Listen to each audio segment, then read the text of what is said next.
Welcome once again, ladies and gentlemen, boys and girls, one and all, to a brand new edition of the Quinn Spinn Quick Spin Edition during the Helping Our Music Evolve Content Collab, co-produced by Underground Music Collective. Of course, I'm your host, The Quinn. At least that's how I'm known here on the program, and I'm back here on Spotify, Apple Podcasts, YouTube, and more for another rousing and riveting installment of the official podcast of the aforementioned Underground Music Collective. You heard REVEL 9's All I Become at the top of the show. That's been our opening theme song here at the Quinn Spinn since the great year of 2014, and it will be until the very end of days. And I am joined here in Studio A at home by Brandon Brown, who's a producer, but also venturing into the artist landscape a little bit. So, first of all, thank you for joining. Thank you for having me. Yeah, thanks for being here. And so, I ask every guest of the show, new and returning, 3 standard questions, and I'm going to pose them to you, so feel free to answer these however you'd like. Those questions are, as my hair gets caught on the mic, and that keeps happening tonight, and I don't edit anything out, so that's staying. Those questions are, who are you? What are your passions? And why on earth would you want to come on the Quinn Spinn? Okay, well, I am Brandon. I am a producer and starting an artist journey. My passions, definitely music, obviously. I enjoy anything creative, really. Try to find new stuff, mixology. But yeah, why I want to come on the Quinn Show? I want to do new things. All right. And you're doing new things by delving into the artist realm as well. So let's have that be our jumping off point. What made now the time to pursue artistry on top of production? I've just felt with a lot of the productions that I've made, I've kind of wanted to be like a little more selfish with them and be like, man, I want these lyrics. I want to go in this direction. Like, I see this vision for it.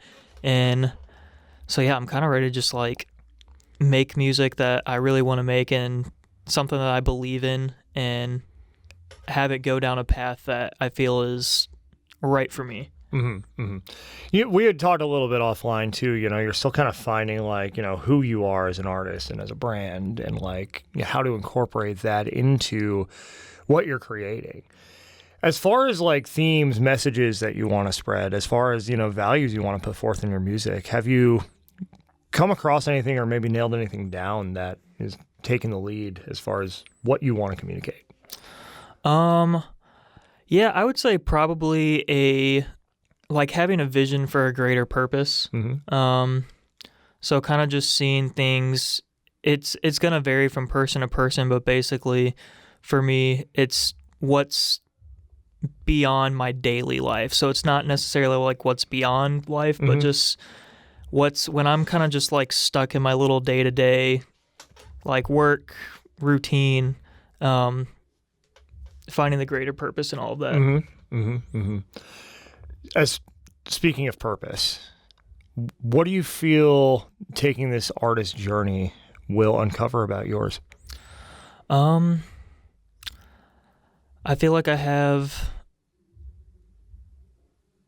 my view on like what I have to offer people through my view is expressed through music and not even necessarily lyrics.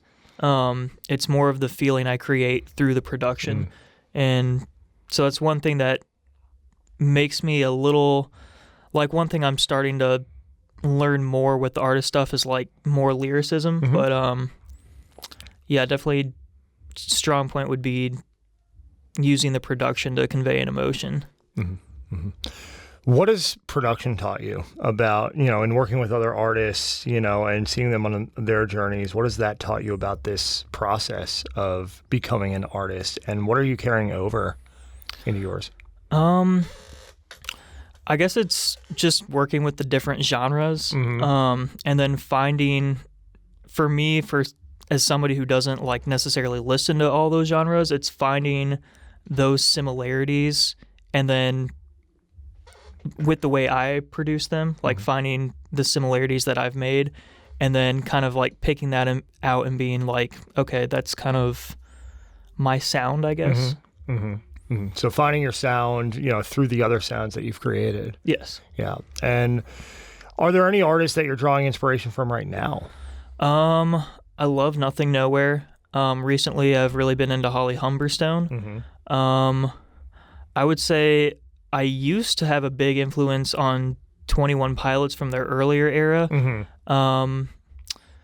I have a big like metal background from my younger days, so like sometimes I get like the drum and bass intensity from that. But I really love like 80s synth, and I also love sad music, so yeah. It's kind of a weird mesh. Yeah, metal, 80s synth, and sad music. Yeah. All together, and some 21 Pilots influence in there as well.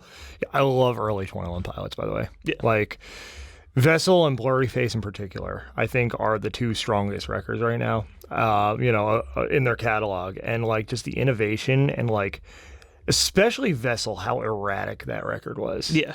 But in all the right ways. Like it just took you, it took you on a journey, and you didn't quite know where it was going to go. And then I feel like a lot of those ideas, musically, production-wise, were even expanded upon, on certain moments of Blurry Face. You had a song like Ride, a song like Message Man, Not Today, I think, went a whole bunch of different places, but around the same idea. Like, how many different ways can you imagine this idea musically? Right.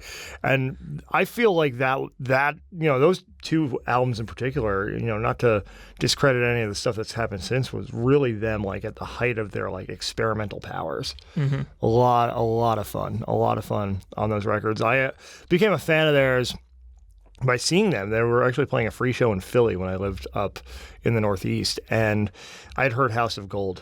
That was the only familiarity I had with them, and I'm like, okay, yeah, cute song about his mom. I had no idea what I was getting into that day. None. Absolutely no idea. And I was blown away.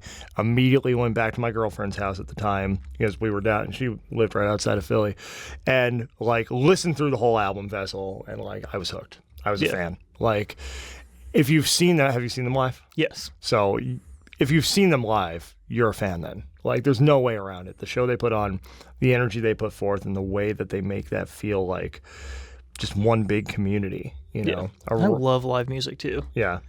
Like, live productions are a big thing for me.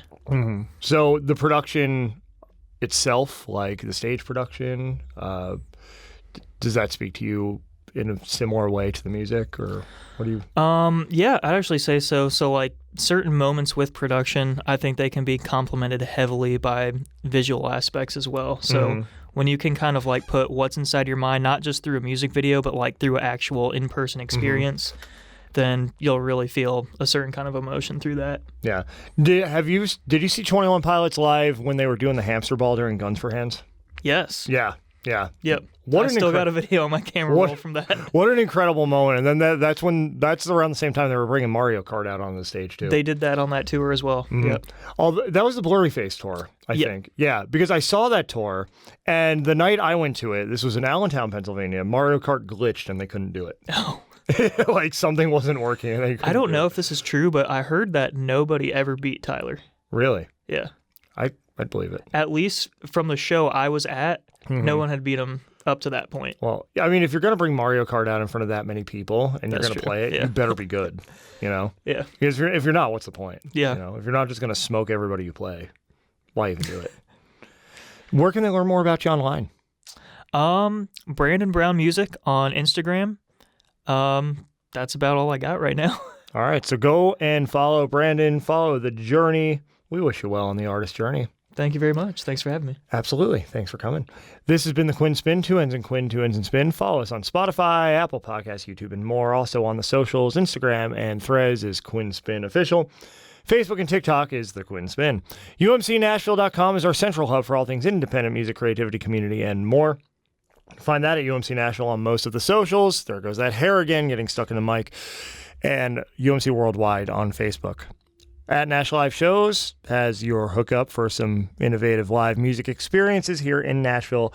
And at Gerard Longo 12, that's my real name, not my stage name, that has information on all the things I just mentioned, the occasional Creed shitpost and the occasional fitness thirst trap. Real Nine's all become. I'm going to take us out like it brought us in. Grab some muffins on your way out.